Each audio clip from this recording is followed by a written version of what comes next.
Hello everyone, welcome back to Target IES. I am Tekchand Deshwal. We are studying synchronous machines. In last class, we studied the EMF equation in a synchronous machine. हमने सारे factors देखे थे, flux linkage और flux कैसा होता है मेरा time varying या time invariant, time invariant. Flux मेरा कांस्टेंट होता है but flux linkage is time varying and my induced voltage, the induced voltage lags by 90 degree by the flux linkage. Flux से मत कहना कभी भी, फ्लक्स लिंकेज से, ओके. और बाकी तो हमने सब कुछ देख ही लिया था. Now what is the EMF induced EMF equation पर फेज. मैंने जो निकाली थी एक ही कंडक्टर में निकाली थी, लाइक दिस. एक इस कंडक्टर में मैंने अपनी वोल्टेज निकाली थी and this was a full pitched coil. मैंने कुछ नहीं बोला था, it was a full pitched coil, okay. If you remember in case of DC machines we discussed the type of windings. उसमें मैंने आपको बताया था फुल पिच कॉइल और शॉर्ट पिच कॉइल, दो तरह की होती है. और मैंने बताया था आपको जो शॉर्ट पिच कॉइल होती है उसे हम कहाँ यूज करते हैं, in case of our synchronous generators और ऑल्टरनेटर्स. वाई?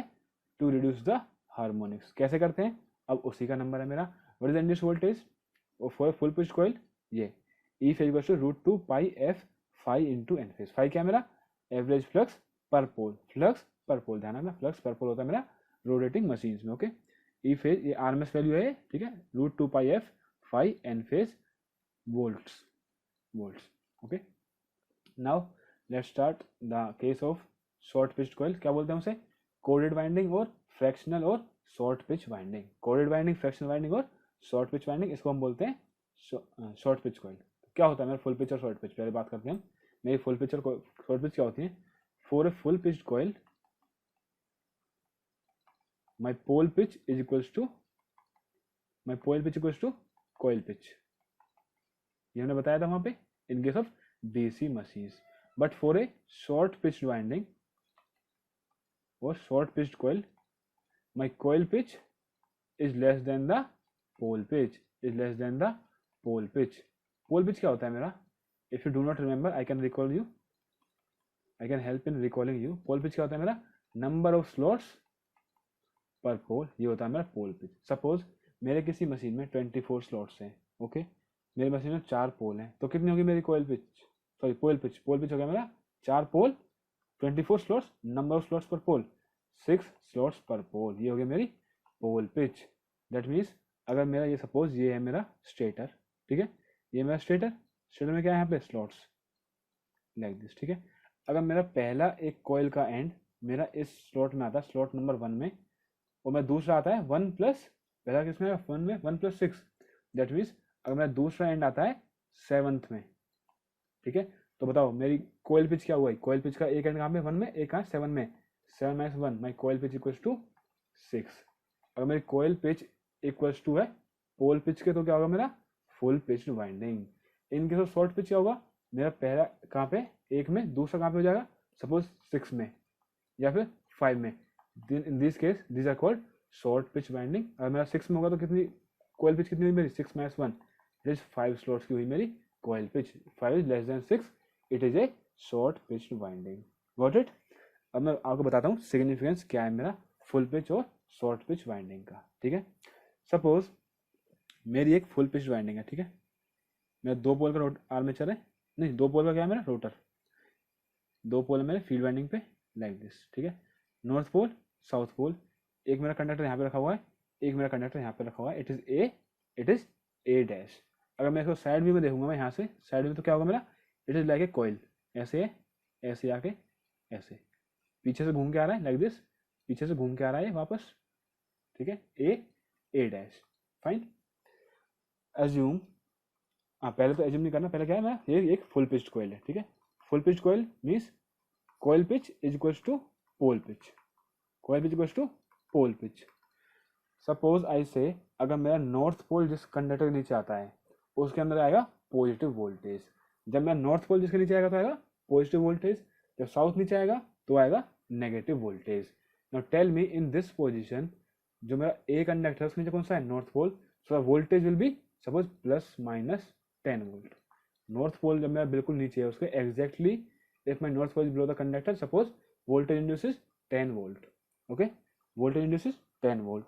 और सपोज साउथ पोल में मैंने बताया क्या, अगर नॉर्थ पोल में पॉजिटिव है तो साउथ पोल में क्या होगा नेगेटिव. मीन इसमें तो आगे क्या है प्लस, पीछे आया माइनस, तो इसमें क्या होगा, आगे आएगा माइनस, पीछे आएगा plus, that means here minus plus 10 volt. ठीक है, जिस टाइम पे मेरा north pole exactly A conductor के नीचे आया, उसी टाइम पे साउथ पोल ए डैश के नीचे आएगा। क्यों? क्योंकि फुल पेज्ड कॉइल है, फुल पेज्ड कॉइल है, दैट मीन्स दोनों कंडक्टर में जो मैक्सिमम वोल्टेज होगी इंड्यूस होगी वो एक ही टाइम पे होगी। This is the characteristics of a full पेज्ड coil. Now if I ask you we A dash, क्या होगा मेरा, सी प्लस माइनस क्या है, सोर्स एडिशन, वोल्टेज एडिशन में कनेक्टेड है। अगर आपको फिर भी पता नहीं लग रहा तो देखो plus minus V A dash. अगर आपको ऐसे कुछ करने में कंफ्यूजन हो, ऑलवेज यूज केवीएल। माइनस का V A dash plus 10 is equals to 0। My V A dash equals to 10 plus 10 it is equals to 20। in case of full pitched winding the induced voltage is maximum. Got it? इसलिए मैंने बोला था कि DC में हमें कोई भी harmonics reduce नहीं करने, मुझे हार्मोनिक्स रिड्यूस नहीं करने अपने, तो मैं क्या चाहता हूँ, मेरे वोल्टेज मैक्सिमम मिले, वही मेरा प्राइम गोल है। That's why in DC machine always full pitched coil is used, but in AC machines I want to reduce harmonics, इसलिए मैं शॉर्ट पिच कॉइल यूज करता हूँ। मैं आपको बताऊंगा आगे जाके हार्मोनिक्स कैसे कम होते हैं, don't worry. But in case of short pitch कैसे होगा मेरा, सपोज जो मेरा ए है वो तो यहीं पे है। शॉर्ट पिच मीन्स, पहले बताता हूँ शॉर्ट पिच मीन्स क्या होता है। Short pitch means my coil pitch is less than pole pitch. Suppose ये मेरा 1 नंबर का स्लॉट है and suppose this is my 12 number slot. Okay, तो मेरा, और सपोज मेरी पोल पिच कितनी है, मेरी पोल पिच है 12, number of slots are 24 slots है, और नंबर ऑफ पोल्स कितने हैं मेरे 2। ठीक है, तो पोल पिच 12।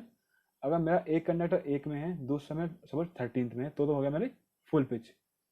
एक मेरा फर्स्ट में और दूसरा में 13 में, तो मेरी हो गई full pitch. Suppose if the other conductor is in 12 और 11 पोजीशन, तो मेरी क्या हुई, this is a short pitch winding, coil pitch is less than the pole pitch. Okay, suppose अब मेरा कहाँ है कंडक्टर, मेरा कंडक्टर यहाँ पे है, this is my original position of the conductor, this and this. मैं नया डायग्राम बना देता हूँ ताकि कंफ्यूजन ना हो। Suppose this is my stator, एक कंडक्टर मेरा यहाँ पे है, एक कंडक्टर मेरा यहाँ पे है, जो मेरा सेम है, रोटर मेरा सेम है बिल्कुल। This is north pole and this is south pole. This is south pole. Okay. अब क्या होगा देखो, अब जब मेरा इस पोजीशन में रोटर है, ठीक, वाइंडिंग तो वही है, ये मेरा ए है, इसमें ए डैश, तो ए क्या है, ऐसे पीछे जा रहा है घूम के, ए डैश बाहर आ रहा है। Got it? थोड़ा सा ओवरहैंग चेंज होगा बस, पहले यहाँ से यहाँ तक आ रहा था, अब ओवरहैंग यहाँ से यहाँ तक आएगा, तो थोड़ा सा कॉपर की रिक्वायरमेंट थोड़ी कम होगी, वो हम बाद में देखेंगे क्या कितनी कम रिक्वायरमेंट है कॉपर की। बट सी हियर, जब मेरा रोटर इस पोजीशन पे है, तो नॉर्थ पोल क्या है, exactly below the conductor A. That means A conductor में तो पूरी फुल पॉजिटिव वोल्टेज इंड्यूस होगी, that means like suppose plus minus 10 volt. लेकिन क्या इस पोजीशन में मेरा साउथ पोल एग्जैक्टली ए डैश के ऊपर है? नहीं, ए डैश कहाँ है, ए डैश थोड़ा साइड में है। That means the complete flux of south pole is not cutting the conductor A dash. Means जब मेरे नॉर्थ में प्लस 10 वोल्ट इंड्यूस होगी, उस टाइम पे मेरे ए डैश में माइनस 10 इंड्यूस नहीं होगी, it will be slightly less, maybe suppose maybe minus plus 8 volt or 7 volt, कितना मान लो, suppose it will be 8 volts, कितनी induce voltage 8 volts। now what is my VA dash, देखो आप प्लस माइनस, नॉर्थ के नीचे क्या है प्लस, साउथ के नीचे माइनस है। ठीक है, ये समझ गए आप, दोनों पोल से उल्टी पोलरिटी तो वोल्टेज भी अपोजिट इंड्यूस होगी, plus minus 10 plus 8 it will B 18, 10 plus 8 it is 18 volts। This is the voltage of the short pitched winding, और I can say it is a corded winding की voltage, ठीक है, जो मेरी corded winding थी। ठीक है, this equals to 18 volts। Is it less than the full pitch winding or greater than the full pitch winding? It is less than the full pitch winding। पहले क्या था 20, अब क्या है 18। अब मेरा एक फैक्टर आता है that is called cording factor, that is called cording factor। क्या होता है मेरा cording factor? voltage induced in case of corded winding upon में voltage induced for a full pitched winding. Cold winding में कितनी वोल्टेज इंड्यूस हुई मेरी 18, full pitch में 20, 2 10 2 से गया 9 it is 0.9। What is my chording factor denoted by Kc is equals to 0.9। My Kc is equals to 0.9, और जब मैं कॉइल की कोडिंग कर देता हूं, then my induced voltage per phase is equals to Kc into में पहले कितनी वोल्टेज थी √2 pi f phi n phase. मेरी जो न्यू वोल्टेज आती है वो आती है ये Kc into √2 pi f phi n phase। This is my new induced voltage in the alternator। Got it? I hope you do not have any doubt। तो ये तो मैंने आपको एग्जांपल दिया एक कंडक्टर लेके न्यूमेरिकल वैल्यूज लेके। ना सपोज अब आते हैं एक्चुअल ऑल्टरनेटर में, हम निकालेंगे expression. Tell me one thing first, what is theta electrical degree in a machine?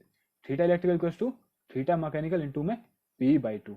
आपको अब इस एक्सप्रेशन में कोई डाउट नहीं होना चाहिए, मैंने आपको शायद 3 से 4 बार बता दिए, फिर भी कुछ डाउट हो तो मैं क्विकली बता देता हूँ, ठीक है। सपोज मेरा ये कंडक्टर है, अगर मेरा रोटर पे क्या है 2 पोल, मेरे रोटर पे कितने 2 पोल। सपोज मेरा रोटर एक रोटेशन पूरी करता है, नॉर्थ पोल साउथ पोल, एक रोटेशन पूरी करेगा तो क्या कितनी साइकिल आएंगे मेरे कंडक्टर में? जो इंड्यूस वोल्टेज होगा ए डैश, जो मेरा इंड्यूस वोल्टेज होगा VA डैश, कितनी साइकिल आएंगे उसमें? एक। इन case of one mechanical rotation, मेरा एक mechanical rotation means 360 degrees mechanical और 2 पाई रेडियन मैकेनिकल, ठीक है। जब मैं 360 डिग्री मैकेनिकल घूमा तो मेरी एक cycle I, that means 180 degree और 180 डिग्री। जो मेरी इलेक्ट्रिकल साइकिल होती है उसमें हमेशा 360 डिग्री होते हैं। सो मैं 360 डिग्री मैकेनिकल में 360 डिग्री इलेक्ट्रिकल आए। Got it. सपोज अगर मेरे होते 4 पोल, मेरे होते 4 पोल लाइक दिस, लाइक दिस। अगर मेरे 4 पोल होते तो क्या होता मेरा? ये मेरा ए है, ये मेरा ए डैश। तो मेरा एक रोटेशन ऑफ द रोटर में north pole south pole, north pole south pole, अगर मेरा रोटर मैकेनिकली एक रोटेशन घूमता है दिस दैट मीन्स ये वाला नॉर्थ पोल यहाँ से घूम के वापस यहीं पे आता है, तो फिर कितनी साइकिल आती है 4 पोल में? There are 2 cycles. 2 cycles means 360 degree and 360 degree, 360 degree and 720 degree. Total कितना हो गया? 720 डिग्री। दैट मीन्स जैसे मेरे पोल बढ़ते हैं तो मेरे इलेक्ट्रिकल डिग्री बढ़ जाते हैं। In one rotation of the mechanical electrical degrees are increased. So my theta electrical equals to theta mechanical into P/2। You can check, जब मेरे नंबर पोल्स 2 हैं that means theta electrical equals to theta mechanical. जब मेरे number poles 4 हो गए, theta electrical equals to theta m into में P/2, 2 times theta m। Got it. ये मेरा theta electrical equals to theta mechanical. Got it. अब जब मैं कोडिंग करता हूँ अपनी मशीन में, वो मैं करता हूँ in terms of angle alpha. और अल्फा क्या होता है मेरा? Electrical degree by which my machine is by which my winding is coordinated. कैसे करते हैं देखो, ये क्या है मेरी मशीन, ओके। एक कंडक्टर मैं यहाँ रखूंगा, एक कंडक्टर कहाँ रख दूंगा? एक कंडक्टर यहाँ रख दूंगा। This is my rotor, this is my rotor. तो मैं क्या करूंगा, instead of full pitch winding, full pitch होता था मेरा ए डैश आता यहाँ पे, ए मेरा यहाँ पे फुल पिच होता था मेरा ए डैश यहाँ पे आता, बट अब फुल पिच तो नहीं है तो ए डैश कहाँ पे है? यहाँ पे। This is short pitched winding and there is angle. कौन सा एंगल अल्फा मेरा? Alpha is this angle, angle है मेरा alpha if you measure it like. But ये इलेक्ट्रिकल नहीं है, ये मैकेनिकल है। अब मैं आपको बताता हूँ कि अल्फा आपको कैलकुलेट कैसे करना है, ठीक है। क्वेश्चन में काम आएगा, बहुत अच्छी तरह से काम आएगा। सपोज मेरी एक 24 स्लॉट्स की मशीन है, ठीक है। 2 पोल हैं इसमें, 24 स्लॉट्स है, 2 पोल है, 2 पोल है। और जो मेरी कोयल पिच है, जो मेरी कोयल पिच है that is equal to 11 slots. Find alpha, find alpha. First case क्या, फर्स्ट बात मैं आपको बता दूं, अल्फा केस में होता है मेरा इलेक्ट्रिकल डिग्री में हम करते हैं कोडिंग, ठीक है। तो पहले आप मुझे बताओ how many electrical degrees are in this machine. Theta electrical equals to theta mechanical into में P/2, थीटा मैकेनिकल इनटू में P/2। वो number poles are 2, that means theta electrical equals to theta mechanical equals to 360 degree. That means मेरे पूरे machine में 360 degree क्या है? Electrical degrees. Got it. Tell me what is the angle per slot. 24 slot है मेरे, 24 slot के लिए मेरे कितने एंगल है? 360 डिग्री इलेक्ट्रिकल। तो each slot consist of 360 degree by 24 degree electrical. 12 दूनी 24, 12 3 36, 30। It is equals to 15 degree. That means my angle per slot is 15 degrees पर स्लॉट। इलेक्ट्रिकल एंगल है जो मेरा वो है 15 डिग्री पर स्लॉट। अब मुझे बताओ आपने कि मेरी कोडिंग कितने स्लॉट से की है? What is my pole pitch? 24 slots हैं, 2 पोल हैं, तो मेरी पोल पिच क्या हुई? Pole pitch is my number of slots पर pole, 24/2 it equals to 12 slots पर pole. My pole pitch equals to 12। इसने मुझे बताया कि मेरा कोयल पिच क्या है? My coil pitch is 11, my coil pitch is 11 slots. ये मेरी कोयल पिच। तो कोडिंग कितने से करी है? कोडिंग करी है 12 - 11 बाई 1 स्लॉट। और एक स्लॉट कितना होता है मेरा? 15 डिग्री का। That means my alpha is equals to 15 degree electrical. My alpha equals to 15 degree electrical. अगर मैं आपको यहीं पे बताऊं इसी डाटा में, बस क्या करना है आपको, इसी डाटा में एक चेंज कर दो, जो 2 पोल है आपका इसको बना दो 4 पोल, इसको बना दो 4 पोल, चेंज करके suppose my machine is 4 pole machine. अब बताओ सेम कंडीशंस में मेरा कोऑर्डिनेट एंगल क्या होगा। ओके टेल मी, पहले आपने सबसे पहला स्टेप आप क्या करोगे, what is the theta electrical degree, क्या होंगे theta mechanical into p by two, p कितना होगा मेरा 4/2, 2 times that is equal to 2 into में theta m, my theta electrical equal to 2 times theta mechanical.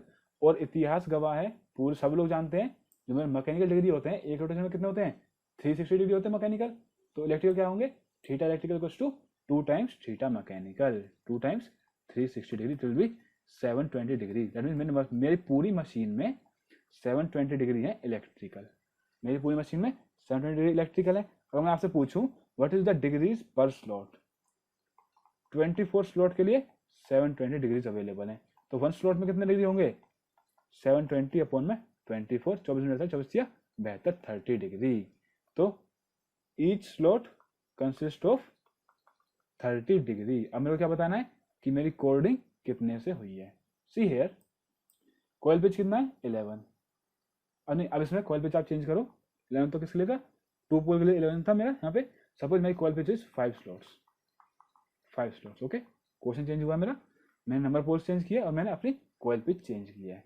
Now what is my pole pitch, pole pitch क्या होगा मेरा 24 slots upon में 4 pole, 24 slots upon 4 pole, this is my coil pitch. कितनी है पोल pitch कितनी है मेरी 6, और कॉइल पिच कितनी है मेरी गिवन है, coil pitch given 5।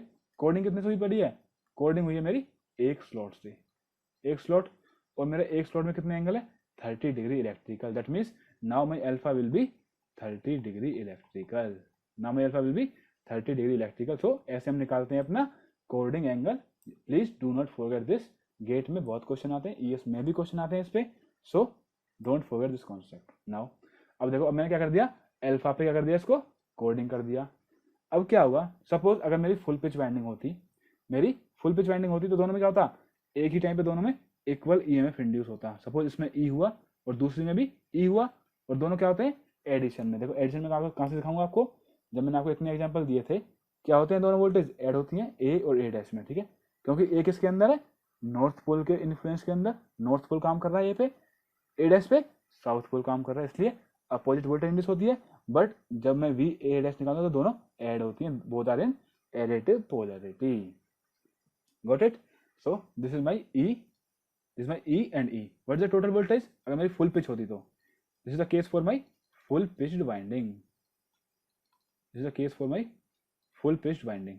Okay this is 2E, this is 2E। अब मैंने क्या कर दिया, अब मैंने अपना कर दिया chording, chording by an angle of alpha, chording by an angle of alpha. अब मैंने अल्फा से कोडिंग करी है। नाउ जो मेरी ये फर्स्ट कॉइल है ए, ये कौन सा मेरा ए कंडक्टर की है, ये मेरी ए डैश की, ठीक है। तो मेरा जो फर्स्ट है ए, उसमें तो ई इंड्यूस हो जाएगा, क्यों, क्योंकि मेरा फर्स्ट कॉइल है उस पर तो नॉर्थ पोल चला गया उसके नीचे, तो ठीक है, ये तो मेरी कंप्लीट नॉर्थ पोल के पीक फ्लक्स के नीचे आ गया ए कंडक्टर, तो ए पे तो आ गई पूरी वोल्टेज जितनी ई थी। बट इस पे क्या आएगी, पूरी नहीं आएगी। इस पे पूरी कब आएगी, जब मेरा रोटर और अल्फा डिग्री से मूव करेगा। जब मेरा रोटर यहाँ पहुंचेगा लाइक दिस, थोड़ा वैसा बन गया है, थोड़ा लाइक ऐसा होना चाहिए, ठीक है। जब मेरा रोटर यहाँ पहुंचेगा, जब मेरा रोटर यहाँ पहुंचेगा नॉर्थ पोल और साउथ पोल, जब क्या होगी, जब मेरे ए डैश पे पूरी वोल्टेज इंड्यूस होगी, तब मेरे ए डैश पे पूरी वोल्टेज इंड्यूस होगी। That means my in case of conductor A dash my voltage is here, this is an angle alpha, means alpha angle पीछे चल रहा है मेरे से। जब मेरा रोटर और अल्फा डिग्री घूमेगा तो ये मेरी कंप्लीट ई आ जाएगी इस एक्सिस पे।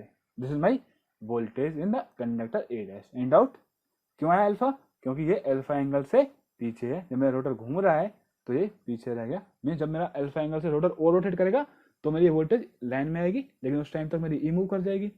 So what is the resultant voltage now, if this is my voltage A, conductive voltage ई है मेरी।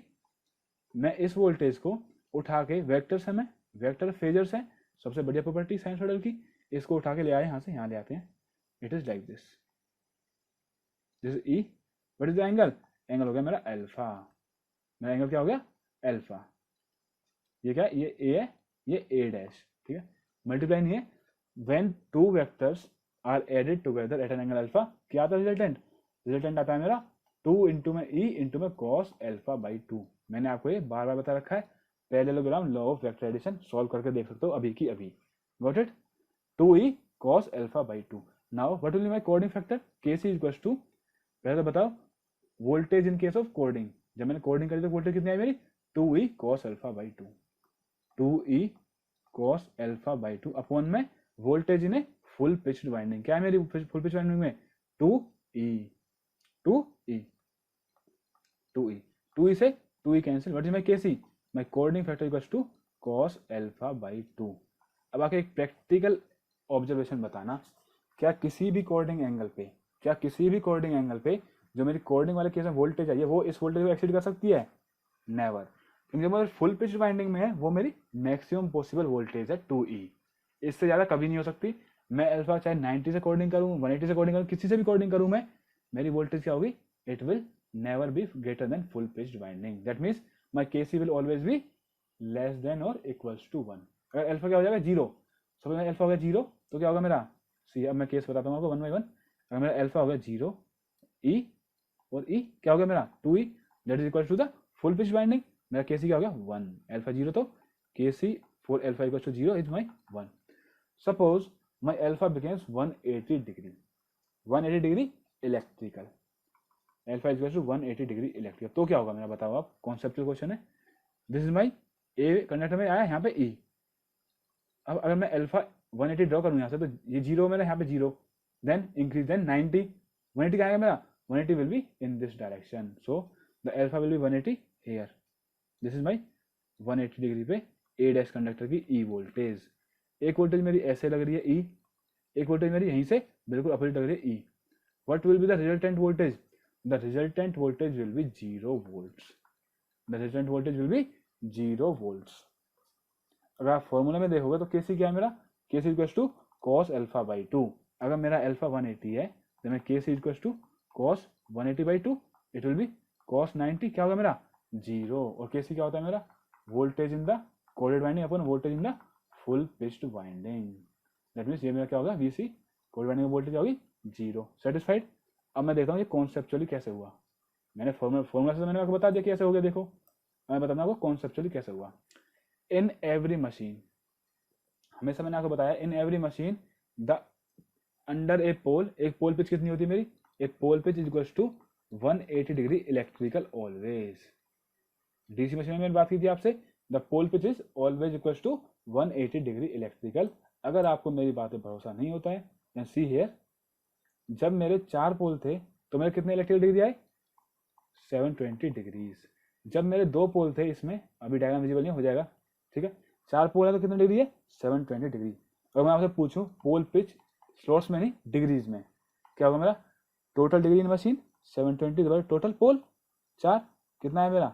18 चौका 72, इट इज 180 डिग्रीज। सिमिलरली मैंने आपको यहाँ पे दिखाया था केस जब मेरे 2 पोल थे, व्हेनेवर मैं देयर वर 2 पोल्स ओनली, तो क्या था? 2 पोल पे मेरे कितना था? 360 डिग्री इलेक्ट्रिकल आए थे मेरे साइकिल में। कितना होगा मेरे पोल पिच 360 डिग्री पे?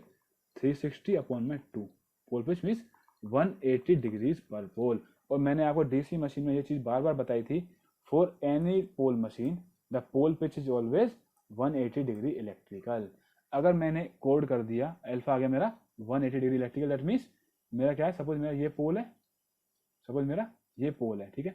मैंने एक कंडक्टर को यहाँ पे डाला और मैंने ए डैश को भी यहीं पे डाल दिया, सेम जगह, सेम जगह मैंने ए को डाला, सेम जगह मैंने ए डैश को डाल दिया, तभी तो मेरा हुआ 180 डिग्री इलेक्ट्रिकल। तभी तो मेरा यहाँ से देखो अल्फा क्या होगा मेरा? 180 डिग्री। दैट मीन्स मैंने ए और ए डैश को सेम जगह डाला है। सेम जगह means suppose this is the same जगह, लाइक दिस, एक ही स्लॉट में मेरा सेम जगह। तो जब मेरा नॉर्थ पोल जाएगा यहाँ पे तो it will B plus minus suppose 10 volt, और इसमें भी प्लस माइनस 10 वोल्ट, दोनों सेम वोल्टेज आएगी। दिस इज ए और दिस इज ए डैश। अब मुझे बताओ ए और डैश के बीच में कितनी वोल्टेज होगी? प्लस माइनस 10 प्लस माइनस 10, तो plus minus minus plus, they are connected in subtractive polarity. Doubt है आपको तो लिख के देख सकते हो, वी ए डैश माइनस का वी ए डैश यहाँ पे लगा दो KVL, लाइक दिस, प्लस में 10 माइनस में 10 is equal to 0। My V A dash is equal to 0। क्यों? कैसा क्यों हुआ ऐसा? क्योंकि मेरे दोनों कंडक्टर क्या हुए? नॉर्थ पोल के अंदर आ गए मेरे दोनों कंडक्टर्स। दोनों में क्या है, सेम वोल्टेज इंड्यूस होगी, सेम पोलैरिटी की। नहीं, पहले क्या था, पहले मेरा एक कंडक्टर होता था नीचे और उस पर क्या लगता था, उस पर आ रहा था मेरा साउथ पोल का इन्फ्लुएंस। तो एक कंडक्टर में आ रही थी प्लस माइनस, एक में आ रही थी माइनस प्लस जो साउथ के नीचे है, और प्लस माइनस दोनों होते थे ऐड, तब आती थी मेरी output voltage. So got it conceptually, कैसे हुआ मेरा zero, this is the conceptual thing. Now एक और कॉन्सेप्ट बताता हूँ बढ़िया वाला, जो आपने शायद पहले आपको हमेशा कंफ्यूजन रहा होगी, चाहे आपने कोई भी बुक पढ़ी है, उस बुक में इस चीज़ को कभी भी ढंग से एक्सप्लेन नहीं करते। ठीक है, वो बताता हूँ मैं आपको। मेरा के सी क्या आया, my K C equals to cos alpha by two, K C equals to cos alpha by two, यही आया कोऑर्डिनेट फैक्टर। कैसे निकाला, साइड डेरिवेशन में देखिए। Now tell me what will be the induced voltage now. The induced voltage per phase will be equals to √2 pi f phi n phase into में K सी, into में K सी। ठीक है, ये अगर मेरा coordinate factor. Okay, for fundamental what is the angle alpha. अब देखो, मेरा एक ऑल्टरनेटर है, इसमें कितने रोटर होते हैं, ये कैसा क्वेश्चन है। रोटर तो हमेशा एक ही होता है, हमेशा एक ही रोटर होता है, फाइन आई एग्री, एक ही रोटर होता है। वो रोटर कितनी स्पीड में घूमता है, एक स्पीड पे, दो स्पीड पे, यार ये भी अजीब क्वेश्चन है। Rotor always rotates at one speed, क्योंकि एक ही रोटर है, एक ही स्पीड में घूमेगा। कौन बताएगा कितनी स्पीड में घूमेगा, my frequency is equals to n p by 120। मेरी फ्रीक्वेंसी और नंबर ऑफ पोल्स बताएंगे कि मेरा रोटर कितनी स्पीड पे घूमेगा। Suppose my number of poles equals to 2, my frequency equals to 50, tell me the speed of rotation, it equals to 3000 RPM. मेरे machine के अंदर एक रोटर है, और वो रोटर घूम रहा है 3000 आरपीएम पे, कोई दूसरा रोटर तो नहीं है। अब मैं देखता हूँ इन्हीं कंडक्टर्स में, सपोज अब मैंने आपको बताया था कि सेलेंट पोल हो चाहे सिलेंड्रिकल हो, आपका फील्ड फ्लक्स डेंसिटी कभी भी आइडियली साइनसोइडल नहीं आएगी। हम ट्राई करते हैं जितनी ज़्यादा साइनसोइडल हो जाए बहुत बढ़िया, जितनी ना हो कोई बात नहीं, उसे हम उसके हार्मोन्स को हम रिड्यूस करते हैं, किसकी हेल्प से, कोऑर्डिनेटिंग फैक्टर और डिस्ट्रीब्यूटिंग वाइंडिंग फैक्टर्स। मैंने बोला था ना आपसे कि अगर आप इनफाइनाइट स्लॉट्स भी ले लोगे तो भी आपके जो स्लॉट हार्मोनिक्स है वो एक ट्रू आइडियल साइनसोइडल नहीं बनने देंगे जो मेरे स्लॉट हार्मोनिक्स है। इसलिए हम क्या करते हैं, हार्मोनिक्स को जनरेट होने दो, उन्हें हैंडल कर लेंगे। इससे अच्छा तो साइनसोइडल बनाने का चक्कर ही छोड़ो, हार्मोनिक्स को जनरेट होने दो, उन्हें हैंडल कर लेंगे हम। Now tell me in this case, अब मेरा क्या है, फ्लक्स तो मेरा कंप्लीट साइनसोइडल बना नहीं रहा है, ऐसे बना, suppose like cylindrical rotor suppose मेरा ऐसे बना, तो इसमें इसमें क्या होगा, मेरा एक होगी मेरी फंडामेंटल वोल्टेज। बट क्या है मेरी, ये एक बात जरूर है मेरी, ये सिमेट्रिक होता है। ठीक है, this is half wave symmetric. अगर मेरा फ्लक्स ऐसा है तो मेरी वोल्टेज भी कुछ कुछ ऐसी आएगी, my voltage will also be half wave symmetric. Got it. Half wave symmetric में क्या होता है, even harmonics are absent, even harmonics are absent. Got it. अब जब मेरी वोल्टेज क्या होती है, अगर मेरी वोल्टेज प्योर साइनसोइडल नहीं है तो क्या है, देयर आर हार्मोनिक्स। कैसे पता लगता है, उसके लिए मेरे हैं एक फोरियर सीरीज, मेरा क्या है फोरियर सीरीज एक्सपेंशन। मैं फोरियर सीरीज एक्सपेंशन क्या करता है, किसी भी वेव फॉर्म को जो कैसे भी आड़ी टेढ़ी उल्टी सीधी गंदी कैसी भी वेव फॉर्म हो, उसको तोड़ देता किसमें, एक average component plus sinusoidals of different different frequency, just like sine omega 1t, कुछ कांस्टेंट सपोज k1 प्लस में k2 cos omega 1t plus k3 sine omega 2t। Similarly infinite terms में sinusoidal में और एवरेज वैल्यू में तोड़ देता है मेरा फोरियर सीरीज। लेकिन अगर मैं इस वेव की बात करूं तो इसका एवरेज क्या है, इसका एवरेज है जीरो। क्यों, positive area equals to negative area, symmetric wave form है बिल्कुल, positive area equals to negative area, so average is zero. पहली चीज कौन सी है मेरी, k1 sign omega 1t, k1 sign omega 1t, ये क्या है मेरा, this is my fundamental component, this is my fundamental component. और sine omega 1t plus cos omega 1t इन दोनों में कंबाइन कर दूंगा एक टर्म में, like sine omega 1t plus angle phi 1। ठीक है, ये तो होगा मेरा फंडामेंटल जो मुझे रिक्वायर्ड है 50 हर्ट्ज का। सपोज 50 हर्ट्ज थी मेरी यहाँ पे वोल्टेज, मैंने बोला आपसे फ्रीक्वेंसी क्या है मेरी 50 hertz, so my fundamental is required, इसकी मुझे जरूरत है, इससे मैं ज़्यादा छेड़खानी नहीं करूंगा। What will B second harmonic, इसके अकॉर्डिंग फोरियर सीरीज के अकॉर्डिंग कौन सा होगा, sign omega 2t plus phi. लेकिन मैंने आपको बताया जो मेरी वेव फॉर्म है वो क्या है, सिमेट्रिक, हाफ वेव सिमेट्री है। आप आधा टाइम पीरियड करो, this is my complete time period, यहाँ तक कंप्लीट टाइम पीरियड है मेरा, आप आधा टाइम पीरियड करो t/2, इस वेव फॉर्म को, बची वेव फॉर्म को आधे टाइम पीरियड से शिफ्ट करो टुवर्ड्स लेफ्ट, लेफ्ट शिफ्टिंग क्या आएगा मेरा, लाइक दिस, और फिर उसको मिरर इमेज बना दो ऊपर, बिल्कुल सेम वेव फॉर्म आएगी। That means it is half wave symmetric. For more information please see the signal and system lectures. Got it. अच्छा, तो मेरी हाफ वेव सिमेट्रिक है तो इसमें इवन हार्मोनिक्स तो होंगे नहीं, even harmonics will be absent. That means omega 2 वाली टर्म वाली होगी नहीं। What will the next term, next term will be sine omega 3t। ये क्या है मेरा, this is my third harmonic, this is my third harmonic. What is the property of harmonics, अगर मेरा थर्ड हार्मोनिक है तो इसकी फ्रीक्वेंसी क्या होगी, 3 इंटू में f1, 3 इंटू में f1 होगी मेरी frequency of the third harmonic. Got it. अब मेरी फंडामेंटल क्या थी, 50 हर्ट्ज, मीन्स जो मेरी मेन फ्रीक्वेंसी है यूजफुल हुआ क्या 50 हर्ट्ज, तो थर्ड हार्मोनिक कितनी होगी मेरी, it will B 150 hertz. Similarly fifth harmonic की फ्रीक्वेंसी कितनी होगी, 250 हर्ट्ज। Seventh harmonic 350 hertz. मैं और इसके आगे भी चलते जाएंगे, इससे आगे नहीं जाना क्योंकि हम यहीं तक अपना डिस्कशन लिमिटेड रखेंगे। Got it. Now see, now tell me one more thing, मेरे जनरेटर में कितने रोटर है, मैंने आपसे पूछा था, आपने बताया था मुझे एक ही रोटर है। मेरे जनरेटर की स्पीड कितनी है, आपने मुझे बताया था एक ही स्पीड है, 3000 आरपीएम, एक ही रोटर है। तो जो थर्ड हार्मोनिक जनरेट कर रहा है, कौन जनरेट कर रहा है थर्ड हार्मोनिक को, वही same rotor same speed generate करेंगे थर्ड हार्मोनिक को। My frequency is 150 hertz, 150 hertz equal to speed क्या है मेरी 3000 आरपीएम अपॉन में 120। मैं कौन सा फॉर्मूला लगा रहा हूँ मैं, f equal to n p by 120 into में number of poles for the third harmonic. देखो एक ही रोटर है, एक ही स्पीड है, 120 तो चेंज होगा नहीं, फ्रीक्वेंसी 150 है, स्पीड भी इतनी है, क्या चेंज हो रहा होगा मेरा, जो मेरा थर्ड हार्मोनिक बन रहा है तो मेरा चेंज क्या हो रहा होगा, नंबर ऑफ पोल्स मेरे चेंज हो रहे होंगे।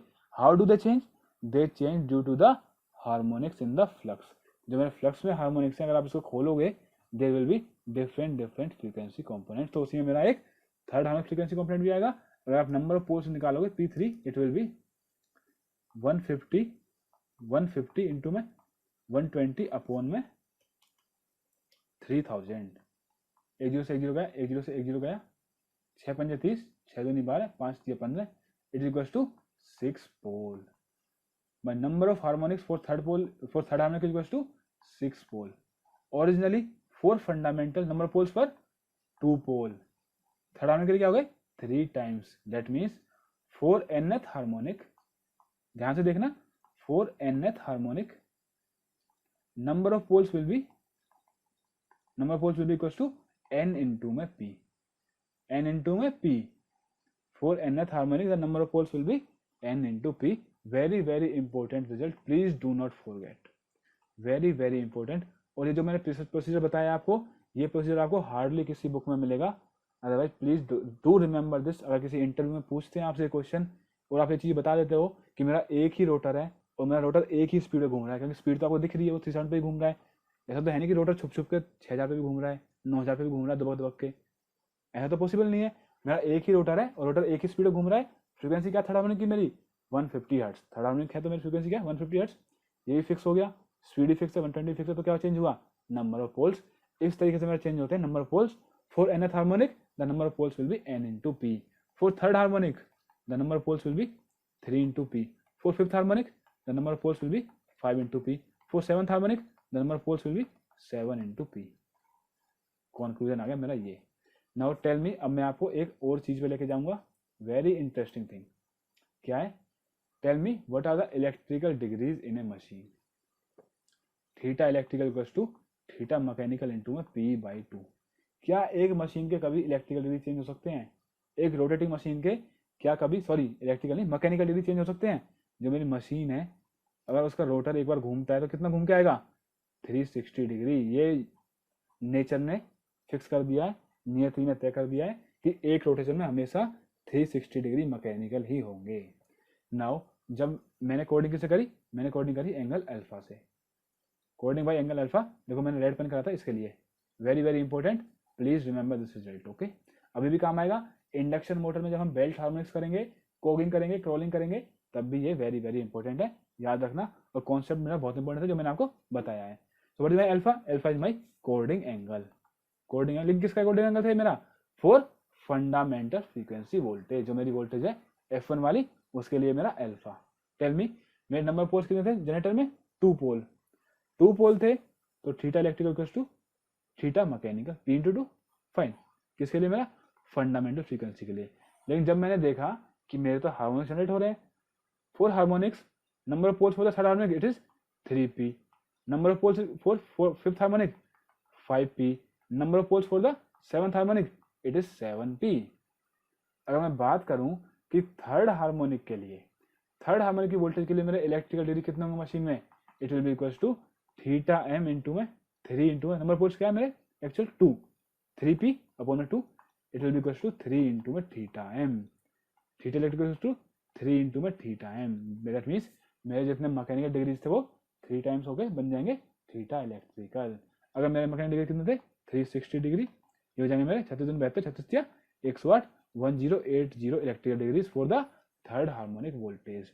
अगर मेरा थीटा इलेक्ट्रिकल 3 टाइम्स हो गया तो मेरा जो पल्स स्लॉट एंगल है, जो मैंने आपको 2 एग्जाम्पल कराए थे पहले, आपको याद हो तो देख, अब मैं दिखा देता हूँ आपको, अगर यहाँ पे विजिबल होंगे तो। एक्चुअली दे आर लॉस्ट, सो मैं आपको फिर से बता देता हूँ। मेरे मशीन में अगर पूरे के पूरे 360 डिग्री इलेक्ट्रिकल है, सपोज 24 स्लॉट्स हैं, तो एंगल पर स्लॉट कितने होंगे मेरे? Angle per slot by 360 by 24, it is 15 degree पर स्लॉट। ठीक है, अगर मैंने एक स्लॉट से अकॉर्डिंग कर दी तो अल्फा कितना है मेरा? 15 डिग्री।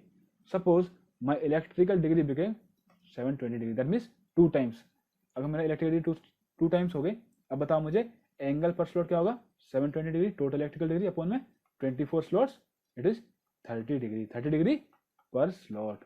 अगर मैंने एक स्लॉट से अकॉर्डिंग करी है, जैसे पहले भी मैंने एक स्लॉट से करी थी, वही वाइंडिंग मेरी अभी भी है, एक स्लॉट से अकॉर्डिंग है, my alpha will be 30 degree. तो कोडिंग एंगल कितना होगा मेरा? My coding angle is 30 degree. That means अगर मेरे इलेक्ट्रिकल डिग्री 2 से मल्टीप्लाई होते हैं तो मेरा अल्फा भी 2 से मल्टीप्लाई हुआ। और अगर मेरा इलेक्ट्रिकल डिग्री 3 से मल्टीप्लाई हो गए, पहले क्या था? Theta equals to theta M, अब क्या है? Theta equals to 3 theta M. That means my alpha for the third harmonic will also equals to 3 into में अल्फा, 3 इंटू में alpha. See one more thing, number of poles क्या मेरे? 5 poles, 5 poles means theta electrical equals to theta mechanical, sorry 5 poles नहीं, 5 into में number of poles P, theta M into में 5 into में 2 upon में 2, 2 से 2 cancel, it is my 5 theta M. 5 times हो गया, that means alpha for the fifth harmonic, coordinating angle for the fifth harmonic voltage is equals to 5 alpha, और similarly alpha coordinating angle for seventh harmonic will be 7 alpha, and similarly alpha for the nth harmonic will be n alpha, number of poles for the nth harmonic will be np. I hope this concept is very clear to you all now. अगर आपको कुछ भी doubt है इसमें, please ask me, otherwise इससे अच्छी explanation इसके लिए हो नहीं सकती। आई विल ट्राई, अगर आपको समझ नहीं आया थोड़े और एग्जांपल डालूंगा और बताऊंगा, बट डोंट हेजिटेट, समझ नहीं आया तो ओके। अल्फा एन क्या है मेरा? nth हार्मोनिक वोल्टेज के लिए जो मेरा कोऑर्डिनेट एंगल क्या है? n alpha. What is my coordinate factor? kc is equals to cos alpha by 2। किसके लिए था मेरा ये था मेरा फंडामेंटल के लिए, this was for fundamental voltage. अगर मैं बात करूं आपसे कि kc for the third harmonic क्या होगा मेरा? It will be cos 3 alpha by 2। मैं बात करूंगा आपसे kc for fifth harmonic cos 5 alpha by 2। क्यों? क्योंकि जो मेरा कोऑर्डिनेटिंग एंगल है वो वेरी कर रहा है, थर्ड हार्मोनिक के लिए 3 अल्फा, फिफ्थ हार्मोनिक के लिए 5 अल्फा, और अल्फा क्या है मेरा? Coordinating angle for the fundamental. Similarly मैं आपसे पूछूं kc for the nth harmonic will be equals to cos into में n अल्फा बाई 2। अब आएगा मजा, cos n alpha by 2। Tell me what will be the induced voltage of nth harmonic will be equals to kc of the nth harmonic into में √2 pi f phi into में n phase. Okay, लेकिन frequency कौन सी होगी मेरी? nth harmonic की frequency, ये ध्यान रखना, फ्रीक्वेंसी होगी मेरी nth हार्मोनिक की फ्रीक्वेंसी। ऐसा मैंने आपको एक जगह और भी बताया था, इफ यू रिमेंबर, बताओ कहाँ बताया था? इन केस ऑफ ट्रांसफॉर्मर, जब हम मैग्नेटाइजिंग करंट फिनोमेना पढ़ रहे थे तो उसमें मैंने आपको बताया था, सपोज मेरा थर्ड हार्मोनिक फ्लक्स है, जो मेरा third harmonic flux is suppose 30% of the fundamental, तो कितनी वोल्टेज इंड्यूस होती है? 0.9 टाइम्स। क्यों? क्योंकि थर्ड हार्मोनिक की फ्रीक्वेंसी भी 3 टाइम्स f1 है, सो 0.9 times of fundamental voltage, that means 90% voltage induce हो जाती है। किसकी वजह से? क्योंकि फ्रीक्वेंसी क्या है थर्ड हार्मोनिक की? 3 टाइम्स f1। और मैं थर्ड हार्मोनिक फ्लक्स क्या होता है, मैंने एज्यूम किया था लाइक 30% की स्ट्रेंथ है। तो ये सब तो बात की बात है, ट्रांसफार्मर की बात गई रात गई, लेकिन आपके लिए नहीं गई। आपके लिए कब जाएगी? जब आप एग्जाम क्वालिफाई कर लोगे। So this is the voltage of the nth harmonic KCN into √2 pi FI N P। क्या मेरा number of conduction in phase can change? No. Flux पर पोल और मशीन काम करेगी तो होंगे ही होंगे, it will never be zero. nth harmonic frequency क्या है? n इंटू में F1, n भी नॉन जीरो है, F1 भी नॉन जीरो है, पाई तो कभी जीरो हो नहीं सकता, नहीं तो भाई बुरा मान जाएंगे लोग, पुराने साइंटिस्ट। √2 कभी जीरो नहीं होगा। अगर मैं चाहता हूँ कि suppose my particular nth harmonic voltage is zero, तो कैसे जीरो होगी? I have to put my KCN equals to zero. KCN means cos n alpha by 2 equals to zero. अब मुझे बचपन से पता है cos कब जीरो होता है? जब मेरा cos क्या होता है? cos angle 90 degree. cos 90 पे होता है zero, that is n alpha by 2 equals to zero. अगर हो सॉरी इक्वल्स टू 90 अगर मेरा हो तो मेरी वो हार्मोनिक वोल्टेज एलिमिनेट हो जाएगी। सपोज अब मैं आपको बताता हूँ, if I want to eliminate my third harmonic voltage, if I want to eliminate my third harmonic voltage, तो मैं क्या करूंगा? 3 इंटू में alpha by 2 is equals to 90 degree. ठीक है, मेरा अल्फा क्या आएगा? अभी भी अल्फा क्या है? अभी भी अल्फा मेरा क्या है? Fundamental coordinate angle. nth harmonic के लिए क्या आता है मेरा? n alpha. अल्फा मेरा फंडामेंटल कोऑर्डिनेट एंगल है, nth हार्मोनिक के लिए n अल्फा। और केसी क्या होता है? cos n alpha by 2। Got it? मैं यहाँ से निकालूँ अगर 3 3 7, मैं alpha equals to 60 degree. That means अगर मैं 60 डिग्री की कोडिंग कर देता हूँ, my third harmonic will be eliminated. है ना आसान तरीका हार्मोनिक्स को एलिमिनेट करने का। सपोज मेरा मन किया आज चलो आज सुबह सुबह का टाइम है, आज फिफ्थ हार्मोनिक को मार देते हैं, बड़ा चल रहा है। फिफ्थ हार्मोनिक एलिमिनेट करना मुझे, तो 5 alpha by 2 is equals to 9 degree put कर दो बस, alpha equals to 36 degree. 36 degree की कोडिंग कर दो, आपका गया। सपोज आपके जो स्लॉट है सपोज आपके 24 स्लॉट्स, 24 स्लॉट्स है। आपकी मशीन में पोल कितने हैं? Number of poles are suppose 4, 24 नहीं, सपोज मेरे नंबर ऑफ स्लॉट्स क्या मशीन में 20, मेरे 20 स्लॉट्स हैं, नंबर ऑफ पोल्स क्या 4। आप बताओ अगर मुझे 36 डिग्री चाहिए कोऑर्डिनेट एंगल, 36 डिग्री चाहिए मुझे कोऑर्डिनेट एंगल, तो मुझे अपनी जो कोयल पिच है वो कितनी रखनी पड़ेगी? कैसे करेंगे हम? नंबर ऑफ स्लॉट्स कितने हैं? 20, number of poles equals to 4। What is my pole pitch? Pole pitch equals to number of slots upon में number of poles, it is 5 slots की होगी मेरी pole pitch. My pole pitch of 5 slots. Tell me how many electrical degree in the machine? Electrical degree कितने मेरे? Theta M into में number of poles by 2, 360 into में 4 by 2 equals to 720 degree electrical. 720 degree electrical are my number of electrical degrees. Number of electrical degrees पर slot कितने होंगे मेरे? 720 degree upon में 20 slots है मेरे टोटल स्लॉट कितने? 20 degree. Total electrical degree in the machine 720 degree, 2 से गया, it is 36 degree. 36 degree is my degrees पर स्लॉट। एक स्लॉट का जितना वेटेज है मेरा कितना है?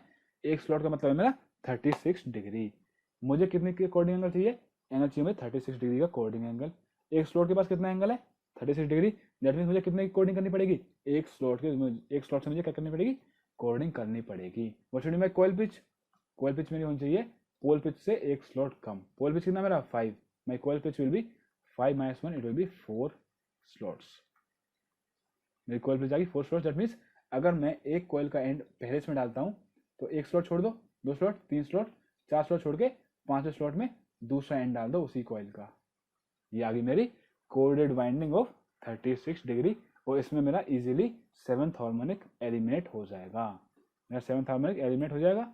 सपोज अब मेरा मन कर गया कि मुझे 7th हार्मोनिक एलिमिनेट करना है, तो 7 alpha by 2 equals to 90 degree, alpha equals to 180 upon 7, 7 दूनी 14, 7 पंजे 35.7 डिग्री। मैं कोऑर्डिनेट एंगल भी 25.7 डिग्री। तो क्या होगा? अगर नंबर ऑफ स्लॉट्स बहुत ज़्यादा है, पोल ज़्यादा है, तो जो भी डेसिमल के सबसे नियरेस्ट हो उतनी ही कोऑर्डिनेट कर दो approximately, and my 7th harmonic will be eliminated. Got it? आपको समझ आ गया अभी कैसे हम करते हैं एलिमिनेट? कौन सा हार्मोनिक हमें एलिमिनेट करना, कैसे करेंगे? N alpha by 2 equal to 90 degree. ESC में फेवरेट क्वेश्चन है, याद रखना, पूछते रहते हैं। लाइक अगर 5th हार्मोनिक एलिमिनेट करना है तो 5 alpha by 2 equal to 90 degree, इतना याद रखना बस। Alpha equal to 18 degrees, 18 degree electrical. ठीक है, बाद में कितने भी स्लॉट की हो उसके हिसाब से वो मैंने आपको करना सिखा दिया है। क्या करना है?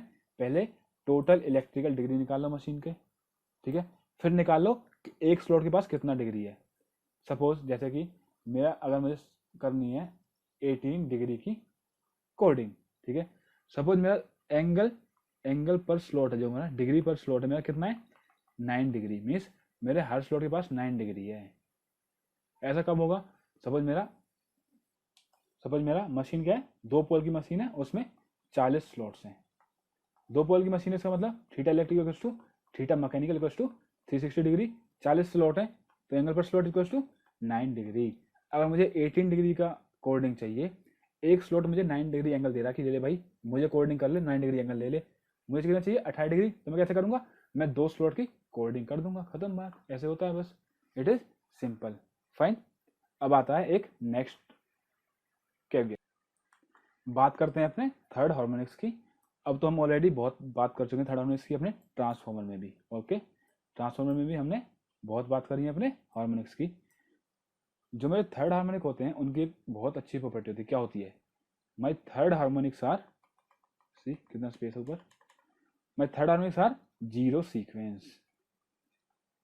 Sequence components. क्यों? मैंने आपको सॉल्व करके बताया था, लाइक वी एम एक है मेरा V M sine omega T, ये सपोज मेरा वी आर, वी वाई क्या है मेरा V M sine omega T minus 120 degree, V B मैं पूरी डेरिवेशन नहीं कराऊंगा अब, V M sine omega T plus में 120 डिग्री। अगर मैं थर्ड हार्मोनिक की बात करूंगा तो वो पूरा सॉल्व कैसे आता है, साइन 3 ओमेगा टी, साइन इसमें कंप्लीट में 3 का मल्टीप्लाई करो, 3 ओमेगा टी माइनस 360 डिग्री। और आपको पता है ट्रिग्नोमेट्री में अगर मैं 360 डिग्री का आगे पीछे किसी को करूं तो दैट इज सेम, उस पर कोई भी इफेक्ट नहीं पड़ता। So it will also be like V R third harmonic will be V M third harmonic का मैग्नीट्यूड इनटू में sine 3 omega T. Similarly V Y 3 क्या आएगा मेरा V M 3 sine 3 omega T, और वी बी 3 क्या आएगा मेरा V B 3 will also be V M 3 sine 3 omega T.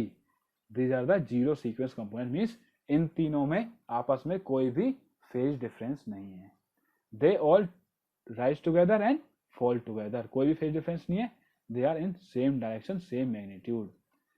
तो इनकी एक बात है, जो मेरे थर्ड हार्मोनिक कंपोनेंट होते हैं, चाहे मेरा जनरेटर स्टार कनेक्टेड हो चाहे मेरा जनरेटर डेल्टा कनेक्टेड हो, ये लाइन में तो आएंगे, ये लाइन में तो आएंगे, बट सॉरी ये मेरे यहाँ फेज में तो आएंगे, चाहे मेरा स्टार है या डेल्टा है, I am extremely sorry, phase में होते हैं, बट लाइन में कभी भी मेरी थर्ड हार्मोनिक वोल्टेज नहीं आएगी।